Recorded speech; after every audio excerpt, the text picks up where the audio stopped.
Q93, your hip hop and R&B station. That was Best I Ever Had by none other than the homie Drake Drizzy. What it do, dog? Yeah, what's going on, man? You know what it is. Man. I'm home. It's crazy. I'm home. New Orleans. Believe it. 504. Official. You got the key from me. Yeah. I give y'all my car keys, dog. Man, that's real, man. I appreciate that. We got Mac Mizzle in a building. Crunching in the mic. What's poppin', 504? Popcorn, you heard me? Uptown Hollywood Grove. We got Lil Twizzy in the building. What's up, man? What it do? Young Jazz in the building. You heard me? Man, what's happening, bruh? I'm good, man. Like I said, it feels good to be home. You know, just left from the Jazzfest. It was an honor and a privilege to perform for all my people. You know, and we just in the city, man, doing it for Weezy. You know, like always. Please man, believe it. Please believe it. I heard you ripped it, man. I heard Stunner hit the stage with you. Yeah, you know, I mean, I had to keep it G for him. You know, I couldn't just come to the city empty-handed. Believe I had it, to bring believe the it. legend through. So you know, it was great, man. It was, you know, I've been doing a lot of shows, and I always feel like I said, I always feel at home in New Orleans, man. You know, I feel like they've given me so much as a city. You know, believe just that. being affiliated with who I'm affiliated with. You know, we all family out here. Please so. believe it. Man, you actually had a buzz here long before everything even popped off. Like when I heard it, I was like, man, who is this dude? You know what I'm saying? So I mean, you've been a legend here. You know, man, you know. So with that being said, I need you to let everybody know from your mouth, you know, how did everything, you know, come about? How did everything connect? How you know, hooked up with Young Money and became, you know, family, became a local New Orleanian.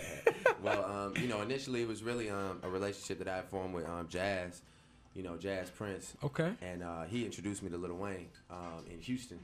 So, you know, he played him some of my music, and, you know, Wayne had flown me out the next day. Right. And from there, man, you know, it was really just history. And you know, while Wayne was putting out Carter 3, I got to witness that. And and I remember, like I was just saying last night, I remember being on the bus and hearing Carter 3 off Wayne iPod, thinking it was just over for me. I was like, who's gonna outdo this guy? You know? Right. And then, you know, I you know, after we got to witness that legendary time in hip-hop, forget our lives, just in hip-hop in general, is when I started getting to work, you know, really cracking down on this project that I was going to call So Far Gone.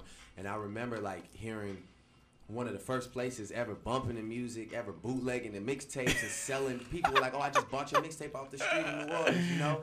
And I didn't do it. But it's all good. I mean, it was like the most gratifying feeling because when your music's being distributed, you know, it's not important right away to profit from it. You gotta just get it out there and have it be heard. So, you know, I would come to New Orleans and people in the street would come up to me. I remember I used to go to Harris and gamble, you know, and walk across from the W, and people would come up to me at the casino and be like, man, what's up, man? You know, you Drake, right?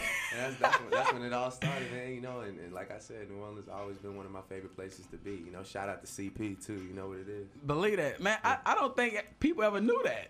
Like, I've heard Trey Songz brought him over. I've heard, you know, Taz. Like, I've heard all, you know, sorts of stories. Shout out to Jazz Prince. I don't know if y'all know who Jazz is, but Mr. President of Houston, Texas. He the richest dude in America. Please believe it, man.